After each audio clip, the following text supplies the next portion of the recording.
Welcome to studying Middle English pronunciation. If you haven't met me already, I'm called Alaric, but probably you have, either in real life or on the internet. Okay, and I'd like to talk to you about this Middle English pronunciation stuff. And specifically, what I'd like to do is to try and help you engage with and enjoy and hear the poetry of late 14th century England. Preeminently Geoffrey Chaucer, guy behind the Canterbury Tales, also William Langland, the guy behind the amazing poem Piers Plowman, also the guy behind Sir Gawain and the Green Knight, whoever he was. We don't know who wrote Sir Gawain and the Green Knight. But all these people are kind of working in late 14th century English. And I should say at the outset that Middle English has all sorts of dialectal variety. It's changing really quickly in the late 14th century.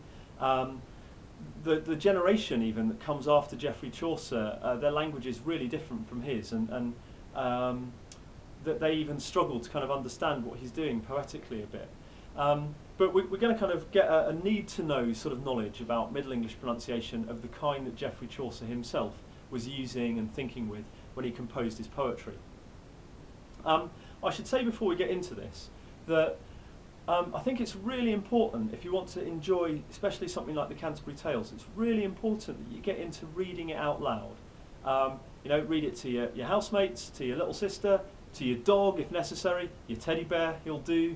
But just read it out loud. It can make a huge difference. But for you to enjoy it, to enjoy reading it out loud, you need to be able to kind of engage with it with a degree of confidence. Now, one way to do that is to just modernise everything as you go along. And that's completely okay. There's nothing wrong with just kind of going, oh, what word is this in modern English? Oh yeah, I've got it, fine. And you'll get used to doing that, and you can just kind of modernise Chaucer as you go along. And it'll sound fine, and you'll be able to engage with it well. So if you want to modernise it, do so with confidence. Don't go, oh, I don't really know how this is pronounced. Oh, I don't know if I should read it. Just go, okay, I'm just gonna modernise it and get on with it and enjoy it. So that's one approach, and I commend that to you. It's cool. But I, as a scholar and as a kind of someone who appreciates poetry, really like the idea of getting into a sense of what the poetry actually sounded like at the time. And that's what this little series of video lectures is aiming to help you do, assuming you want to do it. And there are varying degrees of detail that we could go into. I'm offering you, I think, a sort of need-to-know understanding of the most important features of Middle English. You could get into all sorts of really interesting and exciting linguistic research about how particular things are being pronounced, where and at what time. There's amazing stuff that we could do there. But I just want to give you a kind of rough understanding of the most important things so that you can just read the stuff out with a sense of confidence and a sense that you're kind of reconstructing the Middle English. And read it out in a way that, wouldn't necessarily have sounded like a native speaker to Geoffrey Chaucer, but would have sounded convincing. He'd have understood what you were saying. He'd have seen you appreciate the poetry. So hopefully you're with me in this enterprise. If you're not, just modernise it, that's okay. Otherwise, let's get into some Middle English pronunciation.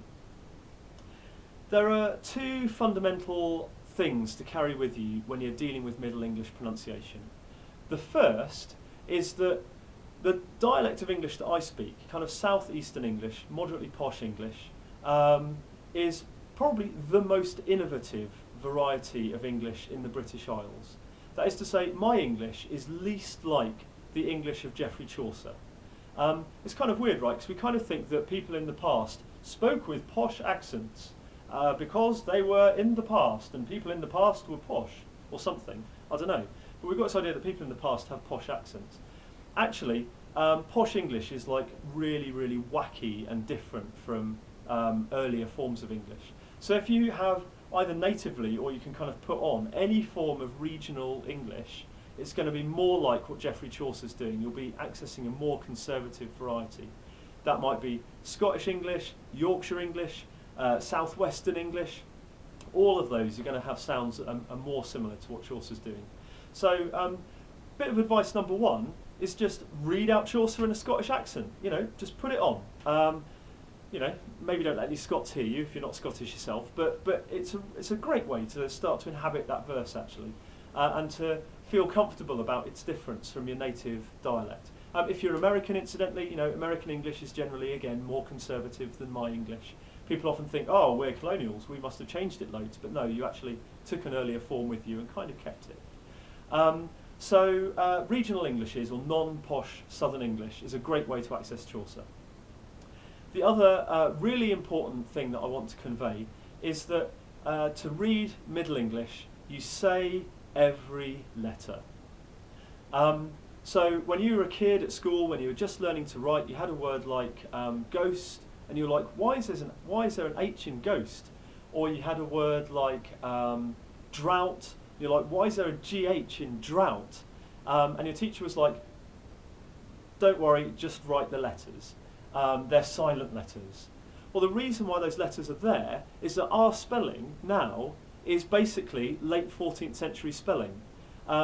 People kind of were developing a reasonably standardised way of writing English in London in the late 14th century.